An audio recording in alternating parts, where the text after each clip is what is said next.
कहानी है रीना की, जो हमारी और आपकी ही तरह एक मिडिल क्लास घर से बिलोंग करती थी और जिसकी उम्र मात्र 22 साल थी। उसके पिता के देहांत के बाद उसकी मानो पूरी जिंदगी ही बदल गई थी। हालात ने उसे वो सब कुछ करने के लिए मजबूर कर दिया जो उसने कभी जिंदगी में सोचा भी नहीं था कि एक रात उसकी ऐसे भी गुजरेगी। तो चलिए जानते हैं हम उसकी पूरी कहानी को। हमारे साथ हमारे जीपी नोवेल स्टोरी पर बनी रही। हमारी कहानी की मेन कैरेक्टर रीना, जिसकी उम्र मात्र 22 साल थी और उसके ग्रेजुएशन के कुछ ही दिन बाद उसके पिता की हार्ट अटैक से देहांत हो जाता है। जैसे मानो उसकी पूरी दुनिया ही बदल गई हो उसके पिता के गुजरने के बाद। आज उस नौकरी ढूंढना उसकी सबसे बड़ी ज़रूरत हो गई है। वैसे आज के समय में ग्रेजुएशन की कोई वैल्यू नहीं होती। लोग बीएड करके भी डिग्रियां हाथों में लिए सड़कों पर चप्पलें रगड़ रहे होते कि कहीं नौकरी मिल जाए। इस बात का सही मतलब तो रीना को उस वक्त पता चला जब रीना नौकरी की तलाश पर घर से बाहर निकली। हर कंपनी के आगे नौजवानों की एक बड़ी सी लंबी लाइन देख रीना की तो हालत खराब हो गई। वह अब खुद से अपने मन में कहती है, यहाँ इतनी लंबी लाइन लगी है और इतने हाई एजुकेटेड विद एक्सपीरियंस लोग अपनी बारी के इंतजार में खड़े हैं। ऐसे में मुझ जैसी लड़की को नौकरी कहाँ मिल सकती है, जिसके पास ना ही तजुर्बा था और ना ही कोई बड़ी डिग्री।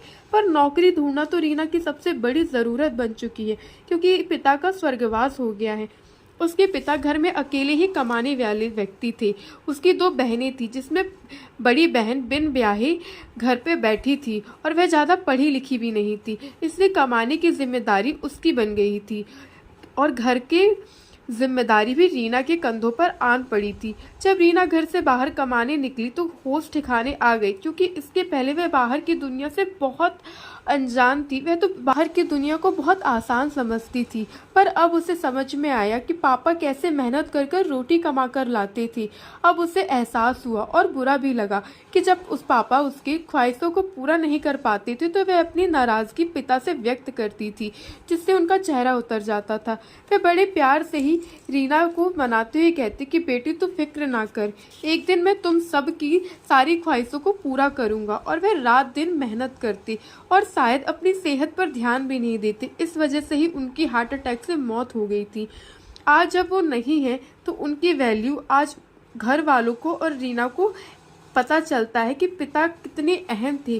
जब तक वो हमारे सरों पर मौजूद थे, कम से कम दुनिया की बुरी नज़रों और रोटी जैसी बुनियादी ज़रूरतों से तो हम वंचित नहीं थे। पिता के निधन के कुछ दिन बाद तक तो आस पड़ोस वाले और रिश्तेदारों ने रीना और उसकी फैमिली की मदद की, लेकिन आहिस्ता आहिस्ता सभी अपनी ज़िंदगी में बिजी हो गए।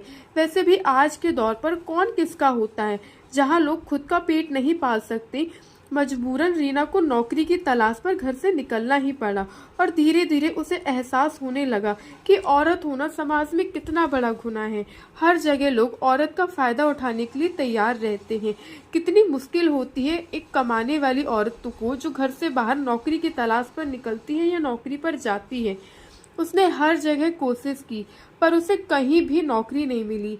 उसे एक स्कूल का पता चलता है जहां आधे दिन से भी ज़्यादा काम करने के बदले सिर्फ 6,000 मिल रहे थे, जिससे शायद घर की बिल तो चुकता हो जाती। पर स्कूल पे जाने के बाद जब उसका तजुर्बा का पूछा गया तो उसके पास कोई जवाब नहीं था और ये नौकरी भी उसे नहीं मिली। माँ ने एक भारी जिम्मेदारी रीना के कंधों पर डाल दी थी और माँ को पिज़्ज़ा हाउस की नौकरी के बारे में बताने की हिम्मत शायद रीना में नहीं थी, तो वह झूठ बोल देती कि उसे मल्टीनेशनल कंपनी पर नौकरी लग गई है जो 24 घंटे वर्किंग में रहती है, पर उसे दोपहर 3 से रात 11 तक की शिफ्ट पर काम करना होगा और वह अगले ही दिन दोपहर 2 पर काम के लिए रवाना हो जाती है, जहां मैनेजर ने उसे दरवाजे पर ही खड़ा कर दिया था और हर आने जाने वालों को वेलकम करने का काम दिया था। नौकरी का पहला ही दिन उसके लिए बहुत भारी हो गया था।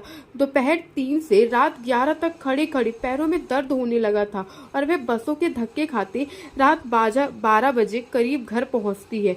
माँ ने रीना को खाना दिया और वह बिस्तर पर जाकर लेटकर रो रही थी। आज उसे अपने पिता की बहुत याद आ रही थी। अगले ही दिन फिर वह दोपहर 2 से नौकरी में पहुंचती है और आज उसे दरवाजे में ना खड़ा करके बल्कि ऑर्डर लेने का काम दिया गया था, और जिसके पास भी ऑर्डर लेने वह जाती तो अक्सर वह मर्द उसे सर से लेके पाँव तक देते और जानबूझकर उसे ऑर्डर देने पर काफ़ी वक्त लगाते और कभी कभी ऑर्डर देने के बहाने उसके करीब आते और उसके साथ मिस मिसबिहेव करती। पिज्ज़ा हाउस रीना जैसी वेटरों की वजह से ही चल रहा था और नौकरी करना उसकी सबसे बड़ी मजबूरी बन गई थी, क्योंकि उसके पास और कोई रास्ता नहीं था। हाउस में लोग लड़कियों को देखकर ही ज्यादा आते जाते थे। नौकरी के एक हफ्ते तो बीत गए थे। आहिस्ता आहिस्ता वो भी माहौल में ढलने लगी थी। 5 लड़के रोज ही शाम के वक्त पिज्जा हाउस आते और सबसे आखिरी वाली टेबल पर बैठ जाते। वह टेबल रीना के ही हिस्से में थी और रोजाना रीना उनके पास ऑर्डर लेने जाती थी। वह पांचों की उम्र 24 से 25 के करीब थी, जो रीना से गहरी निगाहों को देखा करते, और आज फिर वह उसके पास ऑर्डर लेने गई थी। उनमें से एक पूछने लगा कि तुम यहाँ मजबूरी में नौकरी करती हो ना? रीना ने जवाब में हाँ कहा और फिर अपना कार्ड निकालकर रीना को दे दिया और कहने लगा, तुम बहुत ही शरीफ लड़की लगती हो।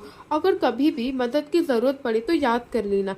बिना कुछ सोचे समझे रीना भी वह कार्ड उठाकर अपने कोट के जेब पर रख लेती है। उसके बाद यह सिलसिला रोज चलने लगा। रोज जब भी वह उनका ऑर्डर लेने जाती तो उनमें से कोई ना कोई सवाल पूछ लेता। रीना और वो लड़के फ्रेंडली हो गए थे। ऐसे ही 2 महीने बीत गए। फिर माँ ने एक दिन रीना को बताया कि उसकी बड़ी बहन मीना को बहुत अच्छा रिश्ता आया है। वे लोग जल्द से जल्द शादी करना चाहते हैं। माँ की बात सुन रीना परेशान हो गई, क्योंकि अभी ही तो रीना की नौकरी लगी थी और उसने घर का खर्च उठाया था। शादी के लिए इतने पैसे कहाँ से लाती वो? माँ ने कहा कि तू कंपनी से लोन ले ले, लाख रुपए मिल गए तो तेरी बहन की अच्छे से शादी हो जाएगी। रीना माँ को क्या बताती कि पिज्जा हाउस में काम करती है। बहन की उम्र भी ज्यादा हो रही थी। वह बहुत ज़्यादा परेशान थी।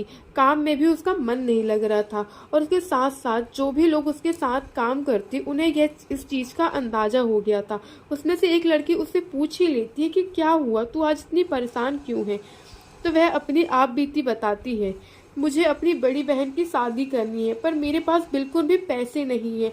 रीना की बात सुन माँ नाराज होकर कहने लगी, ना जाने कितनी जगह कोशिश करके तेरी बड़ी बहन का एक अच्छी जगह शादी लगी है और तू उसमें भी नुक्स निकाल रही है। तेरा बाप जिंदा होता तो इतनी तेरे से मिन्नत नहीं करनी पड़ती।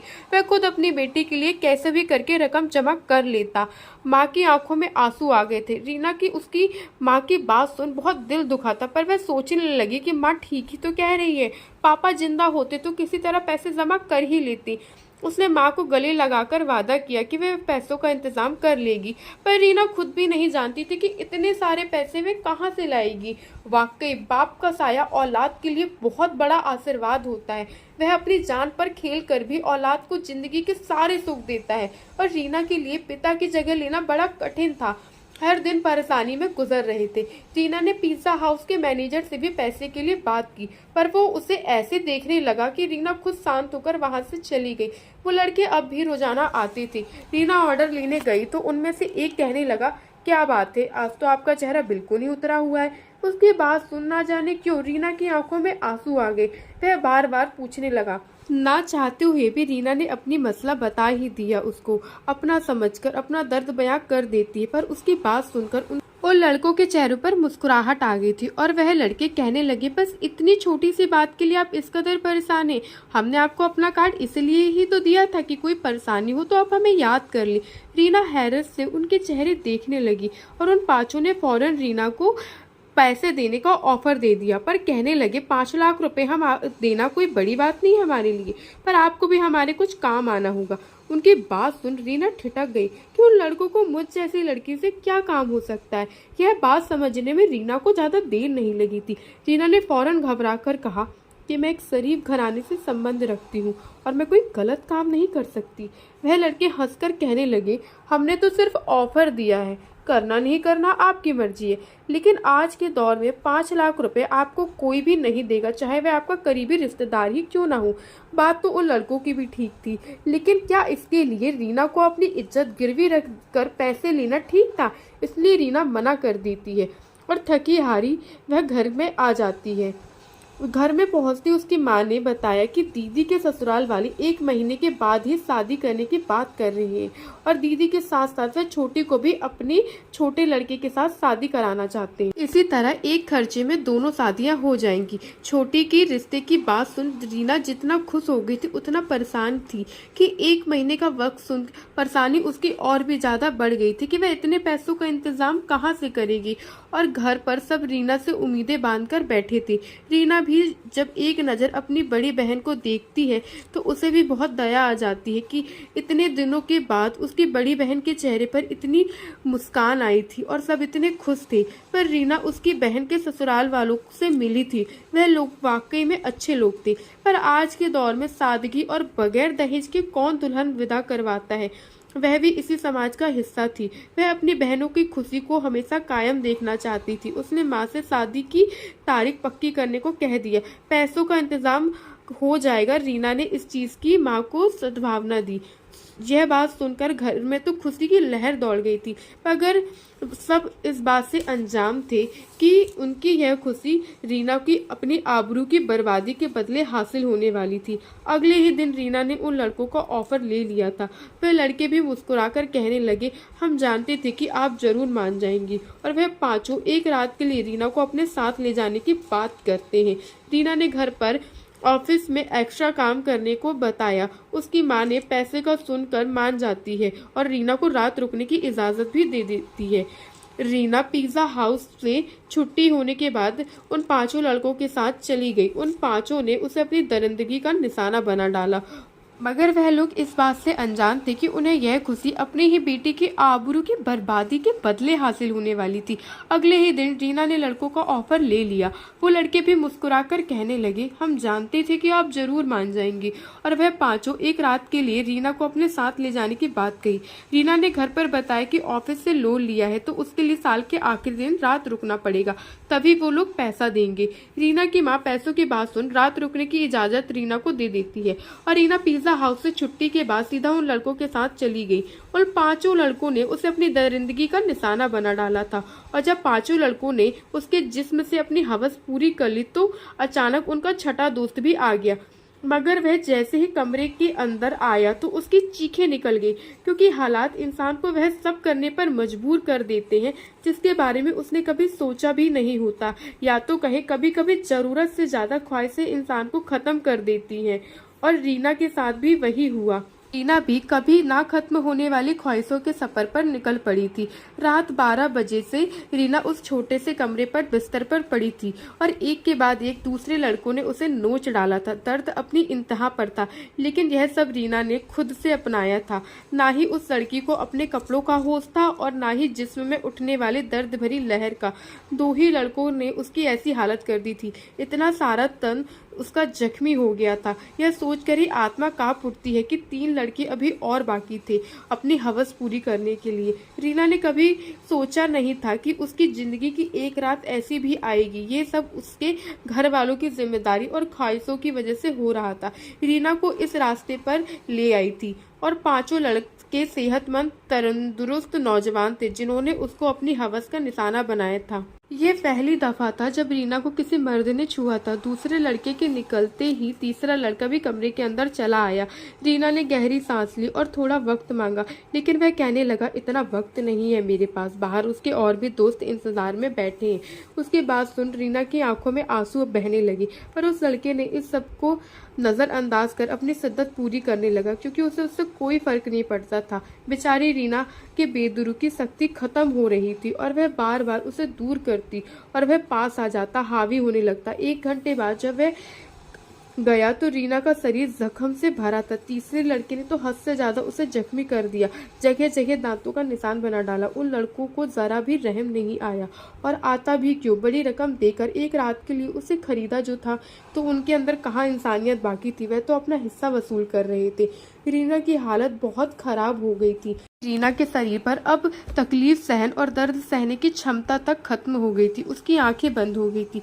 तभी जब उनका छठा दोस्त कमरे में आया और बिस्तर के करीब आया तो लड़की को देख उसकी चीखें निकल गई थी, क्योंकि पूरा बिस्तर खून में भीगा था और रीना अपनी जिंदगी की शायद आखिरी सांस ले रही थी। उसने तुरंत रीना को अपने बाजुओं में उठाया और गाड़ी में डालकर एक छोटे से अस्पताल में ले आया, जहाँ शायद उसका कोई जानने वाला ही डॉक्टर था। कई घंटे आईसीयू में रहने के बाद रीना की हालत कुछ बेहतर हुई, लेकिन रीना का जख्मी तन उसकी बर्बादी की गवाही दे रहा था। वह लड़का उन 5 लड़कों का ही दोस्त था, लेकिन उसके अंदर इंसानियत अभी बाकी थी, तो उसे रीना पर रहम आ गया था। शायद रीना उसी बिस्तर पर दम तोड़ देती। जब रीना को होश आया तो रीना ने फोन करके अपनी माँ को बताया कि कंपनी से छुट्टी नहीं हुई है। उस लड़के ने अस्पताल का सारा खर्च खुद उठाया था और अपने दोस्तों से वह लाख रुपए लेकर रीना को दिलवाया था। वह 5 लड़के बहुत ही अमीर कारोबारी के बेटे थे, जो चाहते तो बगैर रीना को बर्बाद किए उसकी मदद कर सकते थे। रीना को अस्पताल से छुट्टी मिल गई थी, वह ठीक हो गई थी, पर अब रीना पहले जैसी नहीं रही थी। अब वह पूरी बदल गई थी। उस लड़के ने रीना को अपनी फैक्ट्री में नौकरी दे दी थी और यकीन दिलाया था कि वह इज्जत से नौकरी कर सकेगी। और आज ही उसकी दोनों बहनों की शादी भी हो गई थी और रीना उस लड़के की फैक्ट्री में नौकरी कर रही थी। एक बात रीना को अच्छे से समझ में आ गई थी कि आज के दौर में बगैर किसी मतलब के मदद करने वालों की गिनती ना के बराबर है। हमेशा नौकरी करने वाली लड़कियों को इज्जत की नजर से देखें, क्योंकि वह बहुत ही मजबूरी की हालत में अपने घरों से निकलती हैं, चाहे फिर वह तंग कपड़े पहनकर किसी पिज्जा हाउस के दरवाजे पे ही क्यों ना खड़ी हूँ।